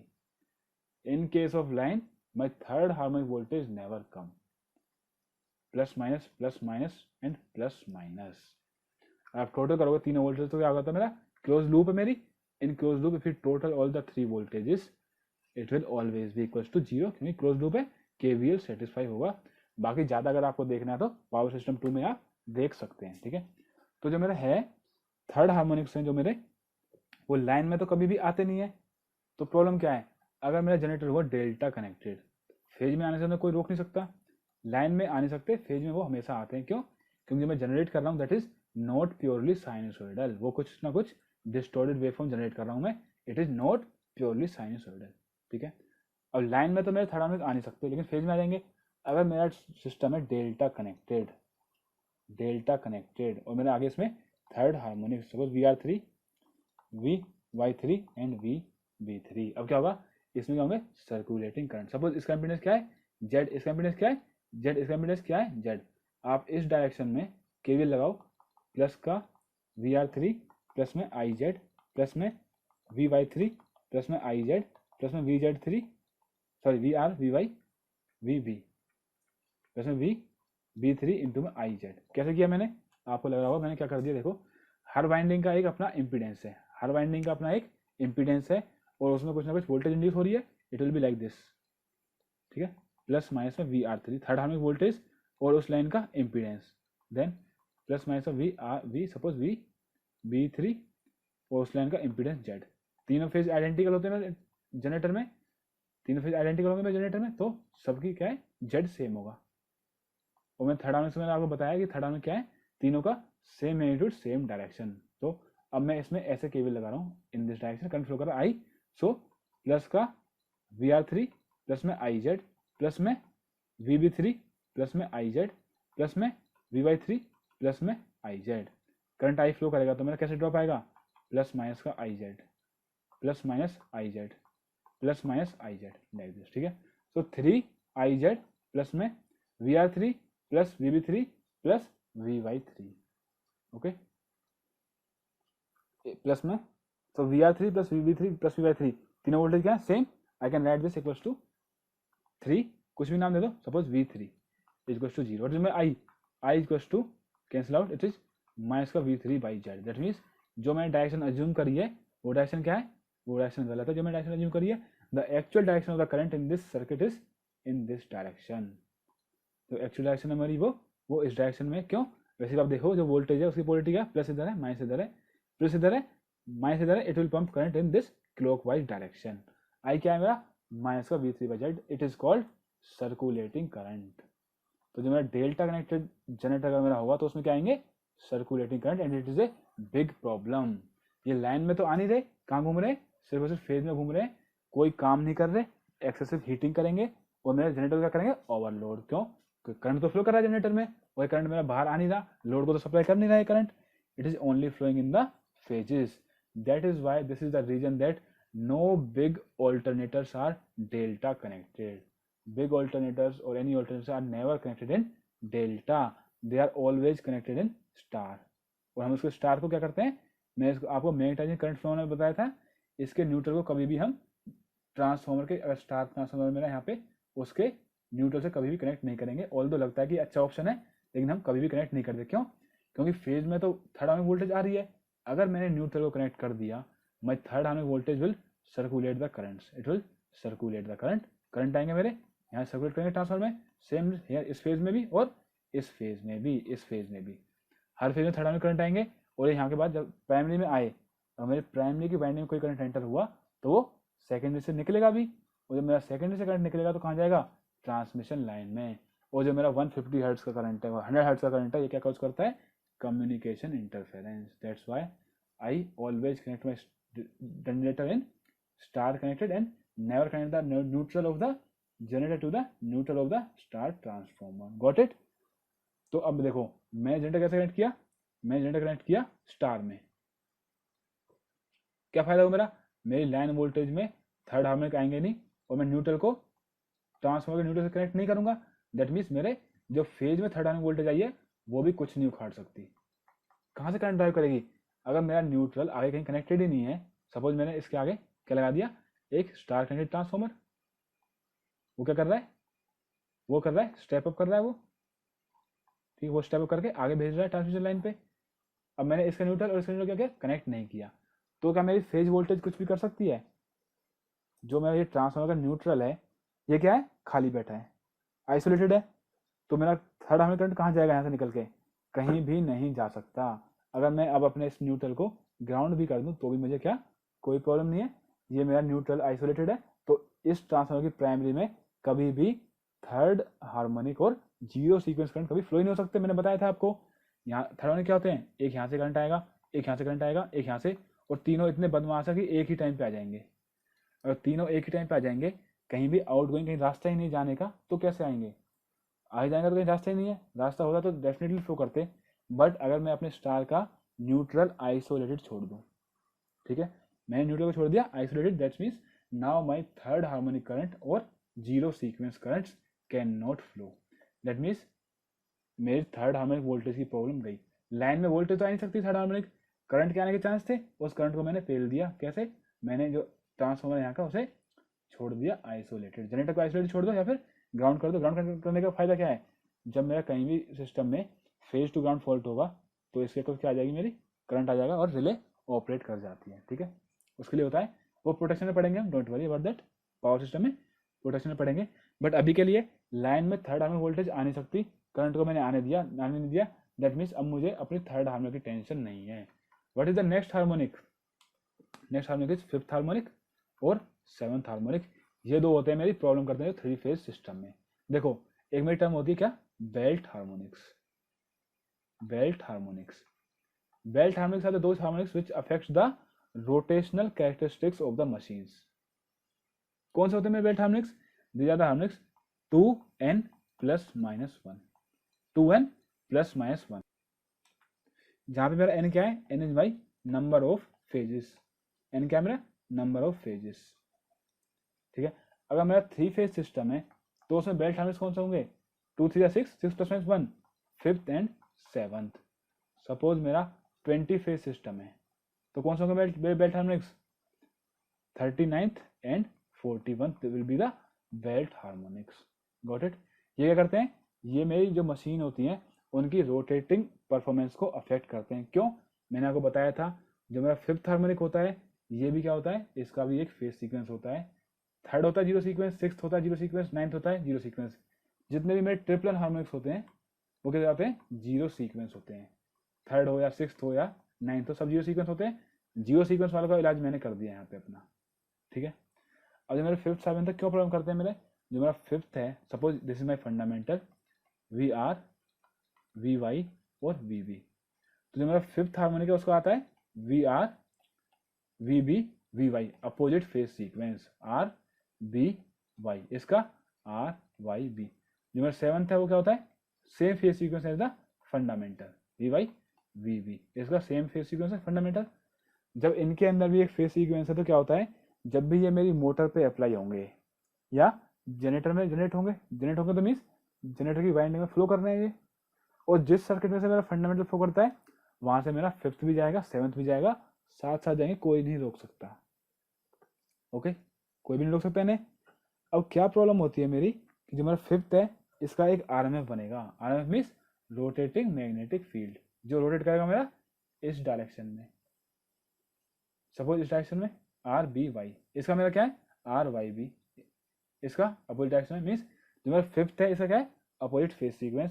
अगर जो मेरी फेज की वाइंडिंग है, जो मेरा ऑल्टरनेटर की वाइंडिंग है उसमें जो मेरा फंडामेंटल से फ्लो करेगा that will be like this, fundamental वाला आरएमएफ यहाँ पे घूमेगा मेरा, RMF of the fundamental, plus में 7th का आरएमएफ भी यहीं घूमेगा मेरा, जो 7th हार्मोनिक का आरएमएफ है मेरा वो भी यहीं घूमेगा, बट 5th का क्या है opposite phase sequence, that means जो मेरा 5th है उसका घूमेगा in this direction. That means there will be always a negative RMF और negative torque applied on the machine. इस नेगेटिव टॉर्क से क्या होता है मेरा वाइब्रेशन आएंगे, नॉइज आएगी, मेरे मशीन पे जर्क्स लगेंगे। और इनफैक्ट कभी कभी तो ऐसा होता है, आपने squirrel cage motor induction motor में पढ़ा होगा, क्रॉलिंग। क्रॉलिंग क्या होता है, my machine work stably at an speed of I think N/7 पे शायद काम करती है, जो भी है वो देख लेंगे इंडक्शन मोटर में। N/7 पे मेरी क्या होती है, कॉन्स्टेंटली ऑपरेट करने लगती है मशीन, किसकी वजह से, that is due to the 5th and 7th harmonic component of the input voltage. So मेरी क्या होते हैं 5th और 7th हार्मोनिक जो होते हैं बेल्ट हार्मोनिक्स, ये अफेक्ट करते हैं मेरी rotational performance of the machines. देखो 3rd का इलाज मैंने कर दिया, बचे मेरा 5th और 7th। अगर मुझे 5th हार्मोनिक निकालना है तो 5 α/2 equals to 90 degree, alpha equals to 18 degree. मुझे 7th निकालना है तो क्या होगा मेरा 7th पे, सॉरी अल्फा क्या आएगा 18 नहीं आएगा, अल्फा आएगा मेरा 36 डिग्री। ओके, 7 निकालना है मेरे को, 7 α/2 equals to 90 degree, alpha equals to 180/7, 7 दूनी 14, 7 5 35.7, 49 1, अल्फा इक्वल्स टू 25.7 डिग्री। अब मुझे निकालना तो मुझे अपना 5th भी है और 7th भी है, लेकिन दुविधा ऐसी है कि मैं कोडिंग कर सकता हूँ सिर्फ एक एंगल से, कोई भी एक एंगल, ऐसा तो है नहीं मैं मशीन को बोल दूँ कि जब 5th हार्मोनिक आए तो 60 कोडिंग हो जाए, उसकी 7th हार्मोनिक आए तो 25 कोडिंग हो जाए, ऐसा नहीं हो सकता। My coding angle is fixed, once the machine is design my coding angle is fixed. तो मैं अल्फा क्या रख सकता हूँ, जो मेरा प्रैक्टिकली जो मेरी ऑल द मशीन्स, अगर देखो मैं 36 रखूंगा तो मेरा 7th नहीं निकलेगा, मैं 25.7 रखूंगा तो मेरा 5th नहीं निकलेगा। So practically in all machine my alpha equals to 30 degree, my alpha equals to 30 degree. अगर मैं आपसे पूछूं 30 डिग्री पे KC5 क्या होगा, coordinate factor for 5 it will be cos 5 into में α/2, it will be cos 75 degree. what will be KC7? KC7 will be cos 7 into में α/2, cos 105 degree. अगर आप इन दोनों की वैल्यूज कैलकुलेट करें यूजिंग द कैलकुलेटर तो क्या होगा मेरा, suppose let me calculate cos 75 it is equals to 0.2588, ठीक है। और जो मेरा cos 105 होगा ये भी इतना ही होगा, बस क्या होगा साइन चेंज होगा मेरा माइनस का 0.2588। दैट मीन्स अगर मैं अपनी कोडिंग करता हूँ 30 डिग्री से तो जो मेरा 5th हार्मोनिक इंड्यूस वोल्टेज वो कितनी होगी 0.2588 times, that means it will become 25.88% only. Seventh harmonic की कितनी होगी, और मैग्नीट्यूड की बात करूंगा तो मैं 25.88% only. That means I have reduced around 74.12% voltage of the fifth harmonic I have reduced, और सिमिलरली 74.12% वोल्टेज सेवंथ हार्मोनिक की भी मैंने रिड्यूस कर दी by using coordinate angle 30 degree. और ऑलरेडी जो मेरा फिफ्थ हार्मोनिक और सेवंथ हार्मोनिक है इनका मैग्नीट्यूड ऑलरेडी कम होगा, उस कम में से भी मैंने अराउंड 75% वोल्टेज रिड्यूस कर दी by keeping an coordinate angle of 30 degree, so it is advantageous. Plus मैंने आपको बताया what will the frequency for the fifth harmonic, it will be 5 into में 50 250 हर्ट्ज। तो जो मेरा एक्सएल होगा किसी भी सर्किट का inductive reactance for the fifth harmonic it will be 5 times the XL1। Inductive reactance जो मेरा फंडामेंटल का होगा उसका 5 टाइम्स होगा मेरा inductive reactance for the fifth harmonic. It will also damp down this, already मैंने 75 कम कर दिया, कुछ मेरा ये कम कर देगा। सिमिलरली सेवंथ हार्मोनिक वाले को 7 XL1 कम कर देगा, and the effect of fifth and seventh harmonic is almost eliminated. Third harmonic को मैंने लाइन में आने नहीं दिया, फिफ्थ और सेवंथ को मैंने एल्फा को 30 डिग्री रख के कैंसिल आउट कर दिया। अब एक और बात कर लेते हैं, मैंने अल्फा क्या रखा, अल्फा को 30 डिग्री रखा मैंने। जब मैंने अल्फा 30 डिग्री रखा तो जो मेरा फंडामेंटल की वोल्टेज है उसमें तो कुछ फर्क पड़ेगा। Coordinate factor for fundamental will be cos 1 into में alpha by 2 equals to cos 15 degree. आप निकालो मेरा cos 15 डिग्री क्या होगा, my cos 15 degree will be 0.96593 0.96593, और I can say it is almost equals to 0.966, that means 96.6%। कितना कम हुआ मेरा, 3.4% reduction in the fundamental, 3.4% reduction in the fundamental. क्यों, क्योंकि मैंने अल्फा क्या रखा है 30 डिग्री। जो मेरी फंडामेंटल दैट मीन्स 50 हर्ट्ज वाली F1 वाली जो मेरी यूजफुल वोल्टेज है उसकी वोल्टेज भी कितनी कम होगी, 3.4%। Tell me one more thing, अब मैं आपको एक चीज बताता हूँ। ये मेरा स्टेटर पे क्या है मेरा आर्मेचर, यहाँ पे स्लॉट है, यहाँ पे स्लॉट है, यहाँ पे स्लॉट है, यहाँ पे स्लॉट है, यहाँ पे स्लॉट है, यहाँ पे स्लॉट है, लाइक दिस। मेरी मशीन में क्या है, स्लॉट ही स्लॉट है। Suppose it is a 2 pole machine, it is a 2 pole machine. पहले क्या था मेरा, सपोज पहले क्या थी मेरी फुल पिच्ड वाइंडिंग। जब मेरी वाइंडिंग फुल पिच थी तो मैं एक कंडक्टर को कहाँ प्लेस कर रहा था, इस वाले स्लॉट में, और उसका दूसरा एंड कहाँ था मेरा, यहाँ पर था। ठीक है, तो मेरे को जब कंडक्टर में मैंने सपोज कैसे होता है मेरा कंडक्टर, मैंने बताया आपको पीछे ऐसा हो रहा होगा, साइड में देखूंगा तो मैं ऐसे ऐसे, जैसे मैं ए कंडक्टर, मैं ए डैश ए डैश, तो मेरा बिल्कुल टॉप से मेरे कंडक्टर को घूम के आना पड़ा यहाँ पर और फिर इस स्लॉट में आया। This is called overhang. जो मेरे मशीन के पीछे देखो कंडक्टर आगे से एंटर किया स्लॉट में यहाँ से, और पीछे जाके जब स्लॉट खत्म हो गया तो घूम के आया दूसरे स्लॉट में नीचे वाले में, और इसमें से निकल के आया। तो जो मेरा ये एक्स्ट्रा पार्ट है जो मेरा ये, दिस इज कॉल्ड ओवरहैंग। अब पहले केस में जब मेरी फुल पिच वाइंडिंग थी तो ओवरहैंग कितना था मेरा, my overhang was 180 degrees. Means मेरे इस कंडक्टर को यहाँ से 180 डिग्री चल के आना पड़ा नीचे और फिर इस स्लॉट में आया। लेकिन जब मैंने यूज करी अपनी शॉर्ट पिच्ड वाइंडिंग, जब भी मैंने अप्रोच कर दिया यहाँ पे, अब मेरे इस कंडक्टर के वायर को ये स्लॉट कंप्लीट करने के बाद इतना चल के आना है बस, और आ गया दूसरी वाइंडिंग में, दूसरे स्लॉट में आ गया। सिमिलरली देखो यहाँ पे ए में गया पूरा, बाद में पीछे से घूम के आया इस स्लॉट तक। दैट मीन्स जो मेरा अल्फा एंगल है, इस अल्फा एंगल से मेरा ओवरहैंग डिक्रीज हो गया। अगर मेरा अल्फा क्या है 30 डिग्री, तो मेरा इस केस में ओवरहैंग कितना होगा, only 150 degree extra copper wire घूम के आएगा। कितना सेव हुआ, 30 degree. If I ask you what is percentage copper saving of the overhang, जो मेरा ओवरहैंग में जो मेरा कॉपर लग रहा था उसकी परसेंटेज कॉपर सेविंग कितनी होगी मेरी, इट विल बी, पहले कितनी थी 180, बाद में 150 अपॉन में 180 इंटू में 100%। सब कुछ डिग्री में, डिग्री अपॉन डिग्री, 30 अपॉन में 180 इंटू में 100%, 30 सिक्के 180, it will B 16.7% copper saving. That means अगर मैंने कोऑर्डिनेट एंगल 30 डिग्री रखता हूँ मैं, थर्ड हार्मोनिक की तो प्रॉब्लम पहले ही खत्म थी कनेक्शन की वजह से, मैंने स्टार में अपने जनरेटर को कनेक्ट कर दिया। फिफ्थ और सेवंथ हार्मोनिक क्या हो गए मेरे, 74.88% रिड्यूस हो गए मेरे फिफ्थ और seventh harmonic bye using coordinate angle 30 degree. ये मैंने आपको बता दिया। मेरे फंडामेंटल में कितना रिडक्शन हुआ, 3.4% reduction in the fundamental voltage. इसको भी मैं टॉलरेट कर लूंगा अगर मेरे को इतने एडवांटेज मिल रहे हैं। प्लस एक एडेड एडवांटेज और मिला मुझे, क्या, ओवरहैंग का। इन case of overhang I saved my 16.7% copper. अब आपको क्या लगा, अब आपको आया लालच। लालच क्यों आया आपको, 16.7% बचा है तो ज़्यादा क्यों नहीं बचा लेते हम। मैंने कर दिया alpha equals to 60 degree, alpha equals to 60 degree. Tell me what is the percentage copper saving in the overhang. ध्यान रखना, जो मेरी कॉपर सेविंग हो रही है ये मशीन के टोटल कॉपर वाइंडिंग की नहीं हो रही, ओनली ऑफ द ओवरहैंग। पहले मेरा फुल पिच में यहाँ से लेके यहाँ तक 180 डिग्री आना पड़ रहा था, शॉर्ट पिच करने के बाद सिर्फ अल्फा डिग्री एंगल कम आना पड़ रहा है, यहाँ से लेके अल्फा तक ही आना पड़ रहा है बस, ठीक है। तो मेरी सिर्फ और सिर्फ ओवरहैंग की सेविंग है, टोटल कॉपर वाइंडिंग की सेविंग नहीं है। Got it. My percentage copper saving क्या हो जाएंगे अब, 60 अपॉन में 180 इंटू में 100%, 63 या 180, it is 33.333% copper saving. Increase होगी, बहुत बढ़िया बात है।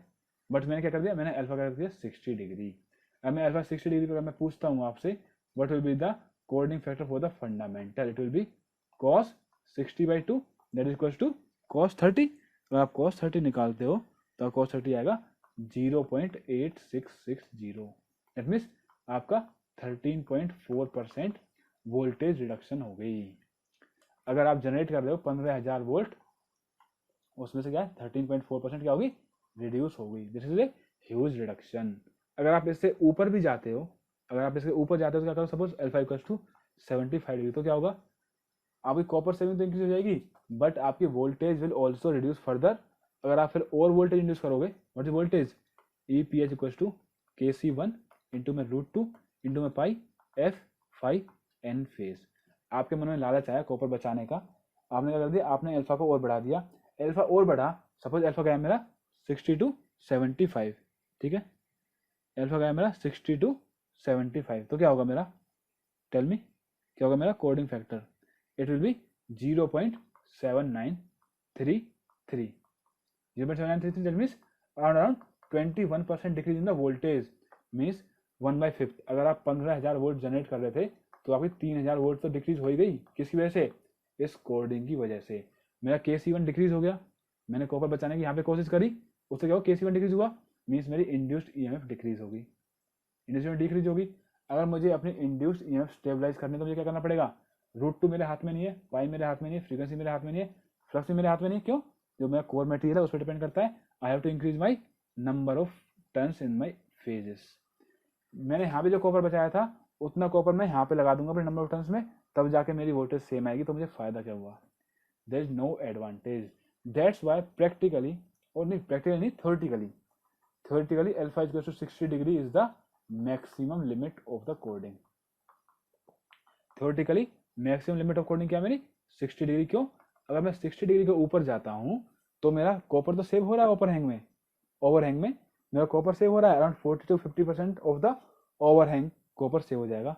और ध्यान रखो, मैं फिर से बता रहा हूँ आपको, अगर मेरा ये एक स्टेटर है, मैं साइड व्यू देख रहा हूँ, कॉपर यहाँ से कॉपर कंडक्टर आया, यहाँ पे गया, फिर घूम के आया लाइक दिस, और यहाँ से वापस आया, तो जो मेरा कॉपर सेव हो रहा है ना, ये सिर्फ इस ओवरहैंग का 16%, 17%, 20% सिर्फ इस ओवरहैंग का सेव हो रहा है।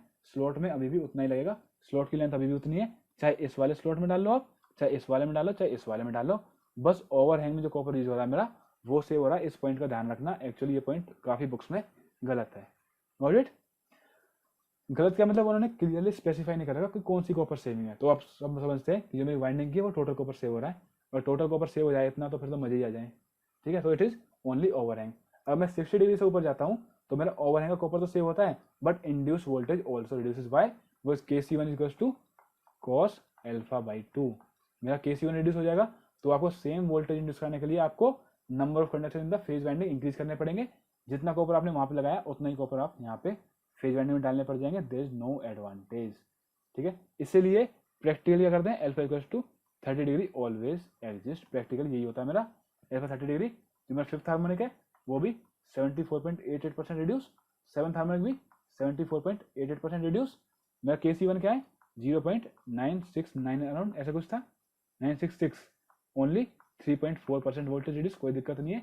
लेकिन ओवरहैंग का 16.7% कॉपर सेव हो गया। सारी कैलकुलेशन कहाँ है मेरी, ऊपर मैंने अभी करके दिखाई थी आपको, लाइक 16.7% कॉपर सेव हुआ था मेरा, 16.7% ये रहा, कॉपर मेरा सेव हुआ था।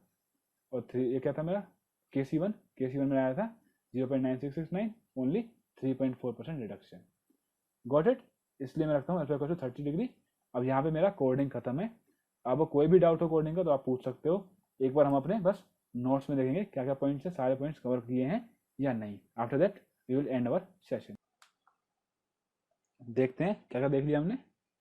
Coded E 2E cos alpha by 2, coordinate factor निकाल दिया cos alpha by 2।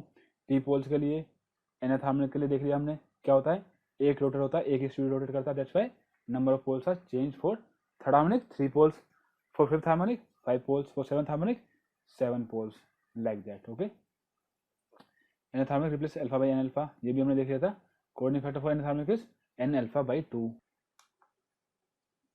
After that अगर मुझे nth हार्मोनिक निकालना तो n alpha by 2 equals to pi by 2, ये भी हमने किया था। थर्ड हार्मोनिक निकालना है, फिफ्थ निकालना है, सेवंथ निकालना है, इसके अकॉर्डिंग हम निकाल सकते हैं। Okay, after that we also saw कि जो मेरी थर्ड हार्मोनिक की वोल्टेज है वो कभी भी लाइन में तो आ नहीं सकती, चाहे स्टार हो या डेल्टा हो, लाइन वोल्टेज में कभी भी थर्ड हार्मोनिक नहीं आएंगे, क्यों, वो जीरो सीक्वेंस है। लेकिन अगर मेरा जनरेटर डेल्टा कनेक्टेड है तो वो फेज में आके जरूर सर्कुलेटिंग करंट प्रोड्यूस कर देंगे। Got it. आफ्टर दैट हमने क्या देखा था, डेल्टा में थर्ड हार्मोनिक कोई circulating current, so no big generator in world is connected in delta, they are always connected in star. क्यों, क्योंकि circulating current problem in the delta connected generators, in star no problem of circulating current. मैंने आपको बताया था, बस आप transformer के star से उसे कनेक्ट मत करो, there is no problem. Okay, in line third harmonic voltage can never come, बता दिया आपको। प्रैक्टिकल वैल्यू क्या होती है कोऑर्डिनेट एंगल की, 30 डिग्री। क्यों, वो भी बताया मैंने आपको। थर्ड हार्मोनिक तो गया, फिफ्थ और सेवंथ क्या होते हैं, इक्वली रिड्यूस। फिफ्थ सेवंथ क्या मेरे, बेल्ट हार्मोनिक्स। कौन सा होता है belt harmonics, 2n plus minus 1। 48 phase system है तो 2 इंटू 48 प्लस माइनस 1। मैंने क्या एग्जाम्पल दिया था आपको, अगर 20 फेज सिस्टम है 2 into 20 plus minus 1, that is 39 and 41। Okay, at alpha को 30 डिग्री, तो मेरा एल्फा क्या है 30 डिग्री, तो KC5 क्या था 0.2588, दैट मीन्स 74.2% रिडक्शन। KC7 0.2588, लेकिन माइनस का। अब मैग्नीट्यूड देखेंगे आप, हम हमेशा मैग्नीट्यूड देखेंगे, माइनस तो क्या दिखा रहा है, सिर्फ डायरेक्शन दिखा रहा है, minus sign. Okay, it will be 74.2% reduction also here, means जो मेरे बेल्ट हार्मोनिक्स है फिफ्थ और seventh, by keeping coordinate 30 degree they reduced 74% both.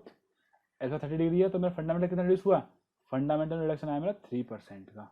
Exact बात करें तो 3.4%। क्यों, जो मेरा KC1 आता है मेरा, वो था मेरा 0.966 ऐसा 62 कुछ था, तो इट इज 96.6% रिडक्शन हुआ मेरा 3.4% का। कॉपर सेविंग मैंने बताया आपको, copper saving of the overhang, copper saved of the overhang, कितना कॉपर सेव हुआ 16.7%। फिर मैंने आपको बताया मैक्सिमम लिमिट क्या होती है कोऑर्डिनेट एंगल की, जो थ्योरेटिकल लिमिट है मैक्सिमम 60। क्यों, इसके आगे जाते हैं हम तो जो मेरी इंड्यूस्ड वोल्टेज है वही बहुत कम हो जाती है, उसी वजह से मुझे जितना कॉपर मैंने यहाँ पे बचाया, जितना मैंने ओवरहैंग में कॉपर बचाया, उससे ज़्यादा मुझे नंबर ऑफ टर्न्स में एक्स्ट्रा लगाना पड़ जाता है to induce more voltage. Okay, beyond this not allowed. ठीक है, the maximum coordinate angle that can be permitted is 60 degree, because beyond this the number of turns per phase would have to be increased to restore the generated EMF.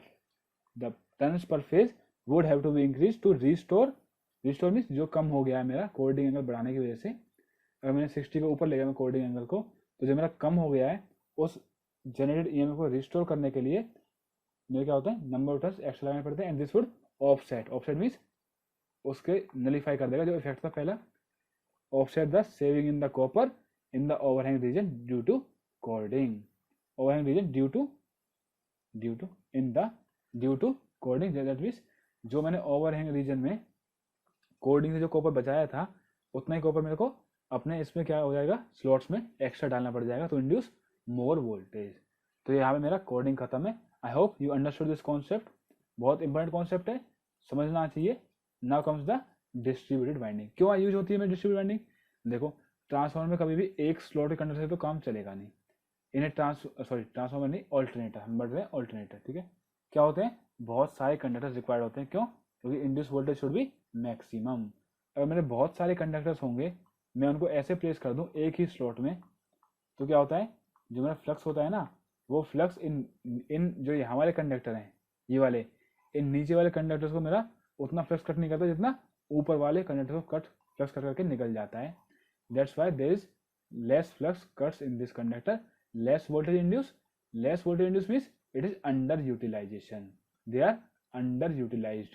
जो मेरे conductor होते हैं that are deep down into the slots, they are under utilized. That's why हमने DC machine में पढ़ा था, क्या पढ़ा था, 2 layer winding, double layer winding होती है मेरी मैक्सिमम, उससे आगे हम नहीं जाते क्योंकि जो सबसे नीचे वाली लेयर है उसमें फ्लक्स कट नहीं कर पाता.